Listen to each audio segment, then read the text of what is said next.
अस्सलामुअलैकुम नाज़रीन, मैं डॉक्टर मोहम्मद ज़ाहिद इकबाल यूनी प्रेस से आप लोगों के सामने फिर से यूनानी पोर्टल न्यूज़ लेकर हाज़िर हुआ हूँ।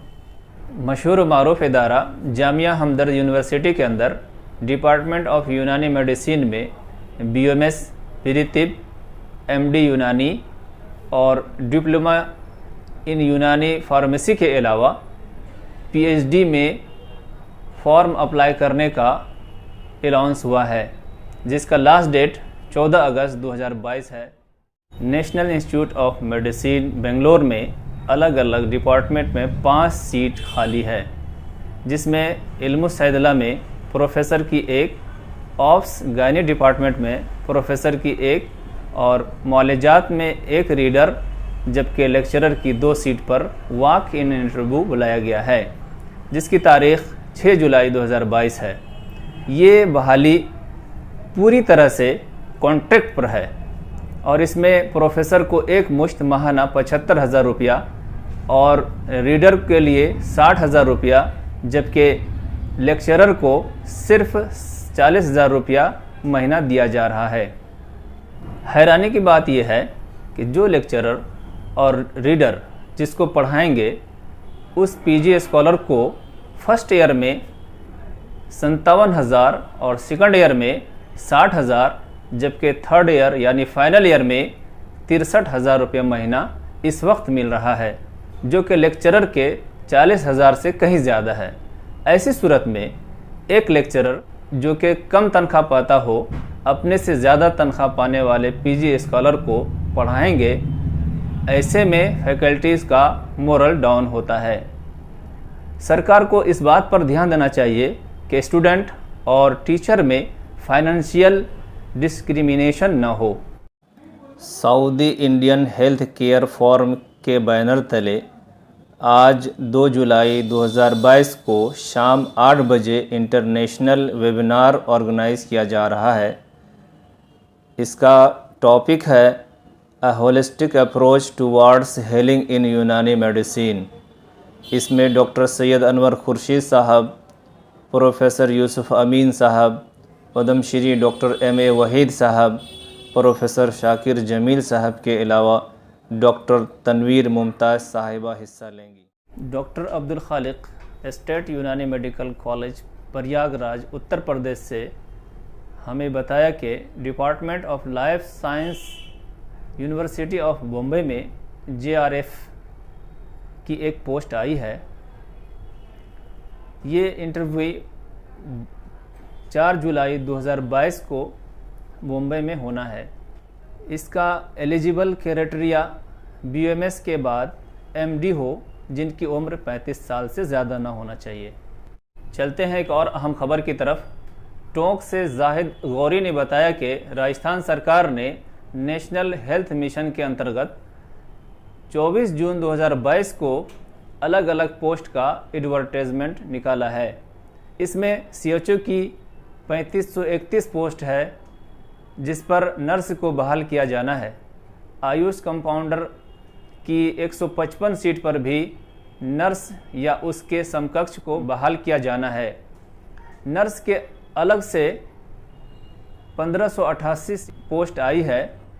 आयुष MO आयुर्वेदा के नाम से भी 69 पोस्ट आई है, जिस पर एलिजिबिलिटी में लिखा है मेडिकल ऑफिसर के समकक्ष। यहाँ एक बात तो साफ है कि इस पोस्ट पर आयुर्वेद डॉक्टर की बहाली होनी है, अलग से यूनानी की कोई इस तरह की पोस्ट नहीं है।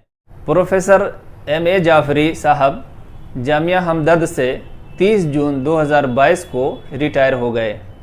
2020 में मौसूफ को जामिया हमदर्द में ऑफिशिएटिंग वाइस चांसलर बनाया गया। जामिया में फैकल्टी ऑफ यूनानी मेडिसिन के डीन के ओहदे पर भी फाइज रहे। उन्होंने बरसों इल्मुल अदविया डिपार्टमेंट में HOD का ओहदा संभाला। नेशनल इंस्टीट्यूट ऑफ यूनानी मेडिसिन बेंगलोर के डायरेक्टर की हैसियत से इन्होंने काफ़ी शोहरत हासिल की। मौसूफ मिसाली डायरेक्टर और बेहतरीन एडमिनिस्ट्रेटर भी रहे हैं। इनके अंडर में 35 से ज़्यादा एमडी की थेसिस मुकम्मल हुई, 95 से ज़्यादा नेशनल और इंटरनेशनल कॉन्फ्रेंस में हिस्सा लिया, 91 से ज़्यादा रिसर्च पेपर और आर्टिकल शाये हो चुके हैं। प्रोफेसर जाफरी साहब को मिनिस्ट्री ऑफ आयुष ने 2019 में बेस्ट रिसर्चर के लिए लाइफ टाइम अचीवमेंट अवार्ड से नवाजा था। इसके अलावा 2014 में धनुमंत्री award, significant contribution award, Hakim Ahmad Ashraf memorial global award, Hakim Ahmad Khan award से नवाजे गए। इनके वक्त में एनआईएम ने न सिर्फ खूब तरक्की हासिल की बल्कि यूनानी तरीक़े इलाज को ग्लोबल प्लेटफॉर्म पर ले जाने का सेहरा भी उनके सर जाता है। सरकार से गुजारिश करेंगे उन्हें पद्मश्री अवार्ड से नवाजा जाए।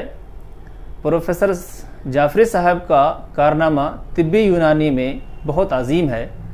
उनके बड़े बड़े कारनामों में एक कारनामा ये है कि उन्होंने तिब्बी यूनानी को ग्लोबल लेवल पर पहुंचाने की पुरजोर कोशिश की है और जिसके नतीजे आज देखने को मिल भी रहे हैं। साउथ अफ्रीका हो, श्रीलंका हो या बांग्लादेश हो और दूसरे देश में भी अब तिब्बी यूनानी फैल रही है। सब उनके बड़ी कोशिशों का ही नतीजा है। डॉक्टर मुस्तहसिन अली जाफरी साहब के खिदमात पर पेश है डॉक्टर शमीम इरशाद आज़मी साहब और डॉक्टर प्रोफेसर मोहम्मद असलम साहब के तासुरात। जी अस्सलाम वालेकुम। वालेकुम अस्सलाम। मैं इनसे जानना चाह रहा हूँ कि जनाब एम.ए. जाफरी साहब के साथ इन्होंने उनके अंडर में काम किया है। जब वो नेशनल इंस्टीट्यूट ऑफ यूनानी मेडिसिन बेंगलोर में डायरेक्टर थे, उस वक्त इनका तालीम इल्मी का दौर गुजरा है। तो मैं इनके ज़रिए जानना चाह रहा हूँ कि इनके क्या तासुरात हैं उनके बारे में और उनके खिदमात के बारे में कुछ रोशनी डालें। अस्सलाम वालेकुम। 2006 में जब हमारा नेशनल इंस्टीट्यूट ऑफ यूनानी मेडिसिन बेंगलोर में एमडी के कोर्स में दाखिला हुआ, उस वक्त उस इंस्टीट्यूट के director professor Mustahsin Ali Jafri M A. Jafri साहब थे। इंस्टीट्यूट में हमारा ये तीसरा बैच था और ये इदारा बिल्कुल नवज़ायदा की शक्ल में अपने वजूद को सिमेटे हुए कदम को आगे बढ़ा रहा था। इंस्टीट्यूट का माहौल बड़ा खुशगवार था। असातिज़ा और तलबा के दरमियान गैप बहुत कम महसूस होता था, लेकिन तलबा असातिज़ा की इज्जत व वक़ार का एहतराम करते थे। बहुत सारे शोबाजात थे जिसमें असातिज़ा की कमी थी, क्योंकि 2004 में जब तकर्रुर हुआ था असातिज़ा का, वो सिर्फ लेक्चर का था। बाद में प्रोफेसर जाफरी साहब की कोशिशों से प्रोफेसर और रीडर के तकर्रुर में, उस तकर्रुर में एक नुमाया नाम प्रोफेसर गुफरान अहमद साहब का था। प्रोफेसर जाफरी साहब एक अच्छे मुंतजिम की हैसियत से खिदमत अंजाम दे रहे थे। इंस्टीट्यूट में बहुत अच्छा एकेडमिक माहौल था, डिसिप्लिन थी, तलबा के अंदर हमदर्दी और भाईचारा था। प्रोफेसर जाफरी साहब कम गो थे और मजाज के बज़ाहिर सख्त मालूम होते थे, इसलिए तलबा का उनसे मिलना मिलाना बहुत कम था, लेकिन तलबा के तय वो बहुत ही नर्म गोशा रखते थे, जिसका इजहार कभी कभी होता था और इदारा की तरक्की के लिए हमेशा कोशा रहते थे। और याद है, असल में प्रोफेसर जाफरी साहब खुलूस और ईमानदारी के पैकर थे। उन्होंने अपनी सुबह शाम को तिब्बी यूनानी, खास तौर से नेशनल इंस्टीट्यूट ऑफ यूनानी मेडिसिन बेंगलोर के लिए वक्फ कर रखी थी। या इनका क्या कंट्रीब्यूशन है ग्लोबल लेवल पे?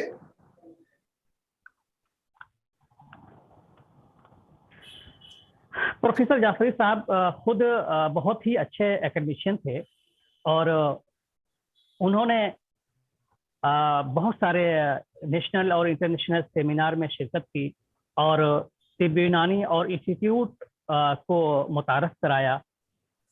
बेसिकली उन्होंने तलबा और असातिज़ा की सहूलियात के लिए जो इंस्टीट्यूट के अंदर लेबोरेटरी, एनिमल हाउस वगैरह कायम की और तलबा ने अपने रिसर्च और तहकीक के दरमियान इससे सहारा लिया और अपने रिसर्च पेपर लिखे, और वो रिसर्च पेपर आज दुनिया के मशहूर तरीन जर्नल्स में शाये हुए और इंस्टीट्यूट का नाम रोशन हुआ।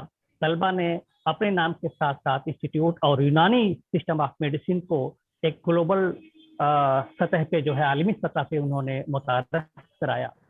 एक वाक़या का जिक्र करके मैं अपनी बात को ख़त्म करना चाहूँगा। शुरू में इंस्टीट्यूट के अंदर एग्ज़ाम सेंटर नहीं था। हमें एग्ज़ाम देने के लिए 10-12 किलोमीटर दूर तय करके गवर्नमेंट आयुर्वेद कॉलेज में जाना पड़ता था। एग्ज़ाम हॉल में ड्यूटी करने वालों का रवैया हमारे साथ बहुत बेहतर नहीं था। हम लोगों ने प्रोफेसर मुस्तफा अली जाफरी साहब से इस बात की शिकायत की और ये ख्वाहिश जाहिर की कि अगर इंस्टीट्यूट में एग्ज़ाम सेंटर हो जाए तो हम लोगों को सफ़र की सोबतों से छुटकारा मिल जाएगा और हम एक बहुत ही पुरसुकून माहौल में एग्ज़ाम दे सकेंगे। जाफरी साहब ने फ़ौरन इस बात को यूनिवर्सिटी के अंदर पहुंचाई और उसी साल इंस्टीट्यूट को एग्ज़ाम सेंटर का मकाम हासिल हुआ और अल्हम्दुलिल्लाह आज भी ये सेंटर कायम व दायम है। और मेरी बस यही दुआ है कि अल्लाह ताला हमारे इन मोहसिनों की जो कुर्बानियाँ उन्होंने दी हैं तिब यूनानी के फ़रोग़ के लिए, अल्लाह ताला उसे कबूल फरमाए। और मैं दुआ करता हूँ कि अल्लाह ताला इंस्टीट्यूट को दिन दुगनी और रात चौगुनी तरक्की अता फरमाए। अस्सलाम वालेकुम। मेरे साथ हैं प्रोफेसर मोहम्मद असलम साहब जो कि जामिया हमदर्द से इल्मुल अदविया डिपार्टमेंट के मैं इनसे जानना जनाब एम जाफरी साहब के साथ इनका जो वक्त गुजरा है, सर उनके शागिर्दों में से भी हैं और सर तिब यूनानी में पहले PhD हैं। मैं इनसे उनके तसव्वुरात और खिदमात के बारे में जानना चाह रहा हूँ। जी सर बताइए। मैं जाफरी साहब को तकरीबन 22 साल से जानता हूँ। 22 साल से वो डिपार्टमेंट में एज ए HOD रहे हैं, तकरीबन 3-4 टर्म, और 3 टर्म्स जो हैं वो डीन भी रहे हैं। उसके बाद फिर वो यहाँ से कुछ वक्त के लिए नेशनल इंस्टीट्यूट ऑफ यूनानी मेडिसिन बेंगलोर चले गए। वहाँ एज ए डायरेक्टर उन्होंने काम किया। उनका सबसे बड़ा कारनामा तो है कि जिस वक्त उन्हें ये डिपार्टमेंट मिला था नेशनल इंस्टीट्यूट ऑफ बेंगलोर, बिल्कुल वहाँ कोई जाने के लिए राजी नहीं था। हालात बहुत ख़राब थे, लोगों को ये था जो भी डायरेक्टर जाता था वापस आ जाता था। फिर उसके बाद में उन्होंने धीरे धीरे करके उसको इतना डेवलप कर लिया कि आज वो नेशनल लेवल पर लोग उसे जानते हैं उसको। वहाँ उन्होंने उनकी अनथक कोशिश ये रही कि अच्छे से अच्छा डिपार्टमेंट में चीज़ें लाई जाएँ, अच्छी से अच्छी कोशिश करी जाए, अच्छे से अच्छे नए कोर्स की जाए। जहाँ तक उसके डेवलपमेंट का सवाल है वो तो एक अहम है ही है, लेकिन उससे ज़्यादा एक स्टेज ऐसी आई कि जब दूसरे लोगों ने वहाँ ये कोशिश की कि भाई यहाँ से आधा पोर्शन हमें मिल जाए, क्योंकि उस वक्त वो जगह जो मिली थी उसकी कोई अहमियत नहीं थी, लेकिन धीरे धीरे वो बेंगलोर में बहुत अच्छी जगह साबित हुई। तो उन्होंने उसे बचाने में, उसको डेवलप करने के साथ साथ उसे बचाने के लिए एक प्लानिंग की और जगह जगह रोड से लगते हुए सारे इलाके में उन्होंने नई नई बिल्डिंगों का आगाज किया था। एक तो कारनामा उनका सबसे बड़ा ये है जो मेरे नज़दीक है। दूसरा ये कि डिपार्टमेंट में वो हमारे उस्ताद भी रहे, वो हमारे हेड भी रहे, हम भी उनके हेड रहे, लेकिन कभी हमें ऐसा महसूस नहीं हुआ कि कोई बहुत ज़्यादा फ़र्क है। हमने एज ए बड़े होने के नाते उनकी बहुत ज़्यादा इज्जत की, उन्होंने भी हमारी इज्जत की। तीसरा जो बड़ा कारनामा है मेरे नज़दीक वो ये है कि यहाँ PG का कोई कंसेप्ट नहीं था हमारी फैकल्टी ऑफ मेडिसिन में। तो उन्होंने बहुत ज़्यादा अनथक मेहनत करके, बहुत कोशिश करके, पर्सनल पेन लेके कम से कम 2 सब्जेक्ट में इल्मुल अदविया और मालिजात में PhD लाने की कोशिश की। इसके अलावा वो हमेशा अपने काम में लगे रहते थे। और एक उनकी जो अहम पहलू है जिससे हम लोग काफ़ी मुतासिर रहे वो ये है कि वो उनमें एक जुझारू थे। वो बहुत ज़्यादा मेहनत इस बात की है कि भाई जो चीज़ करना है, जो काम करना है उसे टाइम से किया जाए और वक्त पे किया जाए।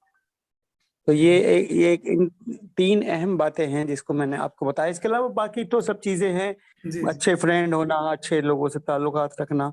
बहरहाल एक वो हम लोग एक अच्छे साथी भी रहे, एक अच्छे उस्ताद भी रहे, वो हमारे हम अच्छे शागिर्द भी रहे और एक हेड भी रहे। लेकिन कभी ना उनकी हेडशिप में ऐसा महसूस हुआ कि वो हमारे हेड है, ना कभी हमारी हेडशिप में उन्हें ऐसा महसूस हुआ कि मेरा शागिर्द है। एक ये खास बात ये रही। जी बहुत बहुत शुक्रिया सर, बहुत बहुत शुक्रिया सर आपके तसव्वुरात और उनके खिदमात पर आपने जो तबसरा किया। बेशक ये उनका जो कारनामा है यूनानी दुनिया के लिए मिसाली है और आने वाले जी। दिनों में लोगों को और आवाम को और यूनानी दुनिया को इससे बहुत फायदा होने वाला है। मैं आपका बहुत बहुत शुक्रिया अदा करता हूँ। शुक्रिया। अगर आप मेरे चैनल पर नए हैं, यूनानी से जुड़ी हुई खबरों को देखने के लिए मेरे इस चैनल को सब्सक्राइब करें, लाइक करें और ज़्यादा से ज़्यादा वीडियो को शेयर करें। धन्यवाद, शुक्रिया, आदाब।